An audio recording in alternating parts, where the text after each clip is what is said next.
Ok, alors voici donc la suite de la procédure, hein, donc pour cette pondération d'équations redox moléculaires. Donc pour l'instant, on a réussi à écrire en fait les deux équations, l'équation d'oxydation et l'équation de réduction, avec le nombre d'électrons correct. Maintenant, il va falloir pondérer ces deux équations. Je vous rappelle qu'il y a deux types de pondération. Il y a donc la pondération de la charge, avec notamment des ajouts de protons au milieu acide, mais il y a aussi une pondération de la matière avec des ajouts de molécules d'eau. Donc on a les deux réactions, et ici on a les deux équations d'oxydation et de réduction.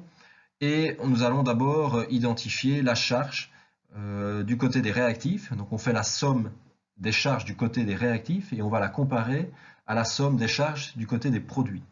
Donc dans ce cas-ci, on a du côté des réactifs deux charges positives et du côté des produits, on a trois charges positives plus une charge négative, ce qui veut donc dire qu'on a deux charges positives de part et d'autre de la flèche, ce qui est donc une égalité. Donc là, on n'a rien à faire de point de vue de la charge, c'est tout à fait cohérent. D'un point de vue donc pour la réduction, on fait la somme donc, du côté des réactifs, on a une charge négative auquel on ajoute 5 charges négatives, et du côté des produits, on a donc deux charges positives. Donc on a 6 charges négatives à gauche et 2 charges positives à droite. Alors là, on n'est pas dans une égalité, et donc ce qu'on va faire, c'est qu'on va ajouter 8 protons, donc dans ce cas-ci du côté des réactifs. Ce n'est pas toujours le cas, il arrive que dans certaines équations, ce soit du côté des produits qu'on ait ajouté les protons.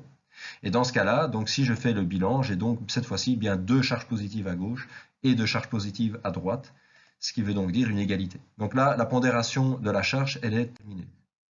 Maintenant, pour la pondération de la matière avec ces molécules d'eau, c'est évaluer en fait les éléments et les quantités d'éléments, ce que j'en ai à gauche et ce que j'en ai à droite. Dans le premier cas, ici l'oxydation, j'ai un ion Fe à gauche et un ion Fe à droite, ce qui veut donc dire que d'un point de vue matière, c'est correct. Par contre, pour la réduction, vous voyez qu'il y a un petit souci, c'est qu'il y a notamment du côté gauche des protons, des atomes d'hydrogène et d'oxygène, et il n'y en a pas à droite, et je vous avais dit que c'était donc une pondération par ajout de molécules d'eau. Donc on va ajouter des molécules d'eau du côté des produits, et dans ce cas-ci, pour avoir une pondération correcte, il va falloir mettre 4 H2O, puisqu'il y a 8 protons à gauche et 4 oxygènes, donc 4 H2O permet une pondération correcte. Alors maintenant que j'ai terminé la pondération, je vais égaler en fait le nombre d'électrons. Avant de sommer la réaction d'oxydation et de réduction, je vais m'arranger pour que le nombre d'électrons perdus lors de l'oxydation soit le nombre d'électrons capturés lors de la réduction. Et donc dans ce cas-ci, il me suffit de multiplier par 5 toute l'équation d'oxydation. Et de cette manière-là, j'aurai donc 5 électrons qui seront produits, qui correspondront donc bien aux 5 électrons capturés notamment par le MnO4-. Donc je somme et tout ce qui se trouve à gauche de la flèche, je vais donc le mettre à gauche. Donc j'ai 5 Fe2+, plus 8 protons plus MnO4-, qui donne donc 5 Fe3+, plus Mn2+, plus 4 H2O. Alors pour la suite, si certains coefficients sont impairs, ce qui est le cas ici, notamment on a 5 Fe2+, et 5 Fe3+, je vous suggère, mais vous n'êtes pas obligé de le faire, de multiplier par 2 l'ensemble des coefficients. Vous verrez que ça va faciliter la tâche pour l'étape qui va suivre. Donc dans ce cas-ci, on aurait par exemple donc 10 Fe2+, 16H+, etc. Enfin, en fait, qu'est-ce qu'il me reste à faire? J'ai presque terminé, c'est d'ajouter les ions spectateurs aux ions de l'équation. Je vous rappelle que les ions spectateurs, de quoi il s'agissait, c'était le potassium K+, et le sulfate SO4 qui sont bien sûr toujours présents en solution, mais qui n'ont pas du tout participé à la réaction redox. Mais ils sont toujours là. Et donc, l'objectif va être d'associer en fait des ions positifs aux ions négatifs et les ions négatifs aux ions positifs. Donc, je me retrouve donc avec cette équation-là. Et ce que je vous encourage à faire, c'est un petit truc, c'est de comparer donc cette équation avec l'équation que vous aviez initialement, donc l'équation de départ. L'objectif est donc de pondérer cette équation. Donc vous devez revenir à cette équation-là, l'équation de départ, mais avec cette fois-ci les coefficients qui sont corrects.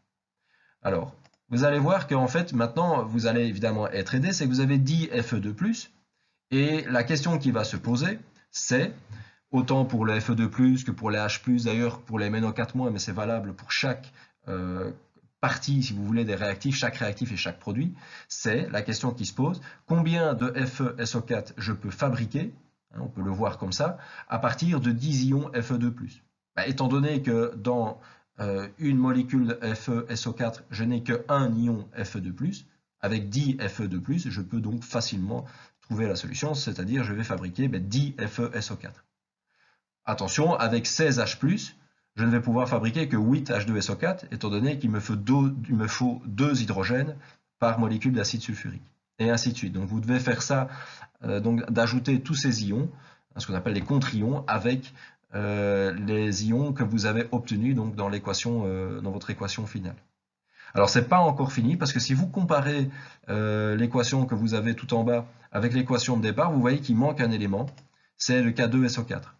Alors ces deux ions, en fait, c'est les contre-ions qui s'associent.